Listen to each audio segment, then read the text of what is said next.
ಹೌದು, ಆಲೂಗಡ್ಡೆ ನಗರ ಚಿಕ್ಕಬಳ್ಳಾಪುರ ಅನ್ನೋ ಕಾಲವಿತ್ತು. ಆದರೆ ಕಾಲಕ್ರಮೇಣ ಬೇರೆ ಬೇರೆ ಬೆಳೆಗಳ ಕಡೆ ತಿರುಗಿದ ರೈತರು ಈಗ ಆಲೂಗಡ್ಡೆ ಬೆಳೆಯುವಂತವರು ಕೇವಲ ಬೆರಳೆಣಿಕೆಯಷ್ಟು ಜನ ಮಾತ್ರ ಉಳಿದುಕೊಂಡಿದ್ದಾರೆ. ಅಲ್ಪ ಸ್ವಲ್ಪ ಬೆಳೆಯುವ ಆಲೂಗಡ್ಡೆಗೂ ಮಧ್ಯಪ್ರಾಚ್ಯದ ಯುದ್ಧಗಳಿಂದ ದರವೇ ಇಲ್ಲದೆ ರೈತನನ್ನ ಕಂಗಾಲಾಗುವಂತೆ ಮಾಡಿದೆ. ಸರ್ಕಾರಿ ಕೋಲ್ಡ್ ಸ್ಟೋರೇಜ್ಗಳಿಲ್ಲದೆ ಬೇಸಿಗೆಯ ಬಿಸಿಗೆ ಬೆಳೆದ ಆಲೂಗಡ್ಡೆ ಕೊಳೆತು ಹೋಗದೆ ಉಳಿಸಿಕೊಳ್ಳುವುದೇಗೆ ಅನ್ನೋ ಚಿಂತೆ ಕಾಡತೊಡಗಿದೆ. ಚಿಕ್ಕಬಳ್ಳಾಪುರದ ಎಪಿಎಂಸಿ ಮಾರುಕಟ್ಟೆಯಲ್ಲಿ ಅತ್ಯುತ್ತಮ ಗುಣಮಟ್ಟದ ಆಲೂಗಡ್ಡೆ 52 ಕೆಜಿ ಮೂಟೆ ಕೇವಲ 300 ರೂಪಾಯಿಗೆ ಮಾರಾಟವಾಗುತ್ತಿದ್ದು, ಕಳಪೆ ಗುಣಮಟ್ಟದ ಆಲೂಗಡ್ಡೆಗೆ 20 ರಿಂದ 50 ರೂಪಾಯಿ ಮಾತ್ರ ಸಿಗುತ್ತಿದೆ. ಇದರಿಂದ ರೈತರಿಗೆ ಅಪಾರ ಪ್ರಮಾಣದ ನಷ್ಟ ಉಂಟಾಗಿದ್ದು, ಕೈಗೆ ಬಂದ ತುತ್ತು ಬಾಯಿಗೆ ಬರಲಿಲ್ಲ ಎಂಬಂತಾಗಿದೆ. ಒಂದು ಕಾಲದಲ್ಲಿ ಮಾಜಿ ಪ್ರಧಾನಮಂತ್ರಿ ಎಚ್.ಡಿ. ದೇವೇಗೌಡರು ಚಿಕ್ಕಬಳ್ಳಾಪುರದಿಂದ ಬಿತ್ತನೆ ಆಲೂಗಡ್ಡೆ ಖರೀದಿ ಮಾಡಿ ಹಾಸನದಲ್ಲಿ ಆಲೂಗಡ್ಡೆ ಬೆಳೆಯುತ್ತಿದ್ರು. ಅಂತಹ ಇತಿಹಾಸವಿರುವ ಜಿಲ್ಲೆಯಲ್ಲಿ ಈ ಬಾರಿಯೂ ರೈತರು ಭರ್ಜರಿ ಆಲೂಗಡ್ಡೆ ಬೆಳೆದಿದ್ದಾರೆ. ಆದರೆ ಬೆಲೆ ಮಾತ್ರ ಪಾತಾಳಕ್ಕೆ ಕುಸಿದಿದೆ.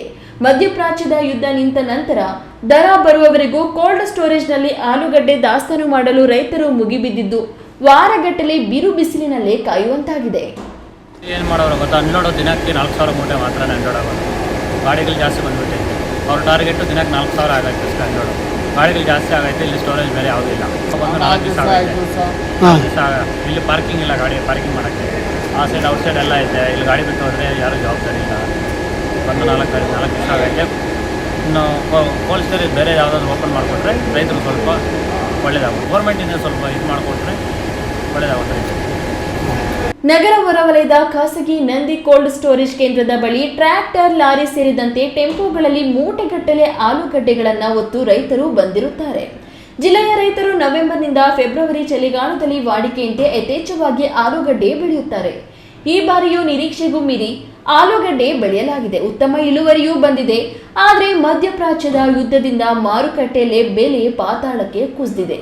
ನಷ್ಟದಿಂದ ಪಾರಾಗಲು ಕೆಲವು ರೈತರು ಬೆಳೆದಿರುವ ಆಲೂಗಡ್ಡೆಯನ್ನ ಕೋಲ್ಡ್ ಸ್ಟೋರೇಜ್ನಲ್ಲಿ ಇಟ್ಟು ಉತ್ತಮ ಬೆಲೆ ಬಂದ ಮೇಲೆ ಮಾರಾಟ ಮಾಡೋಣ ಅಂತ ಕೋಲ್ಡ್ ಸ್ಟೋರೇಜ್ ಬಳಿ ಬಂದ್ರೆ ಆಲೂಗಡ್ಡೆ ದಾಸ್ತಾನು ಮಾಡಲು ನೂರಾರು ರೈತರು ಸಾವಿರಾರು ಟನ್ ಆಲೂಗಡ್ಡೆ ತಂದು ಸರತಿ ಸಾಲಿನಲ್ಲಿ ಕಾಯುತ್ತಿದ್ದಾರೆ.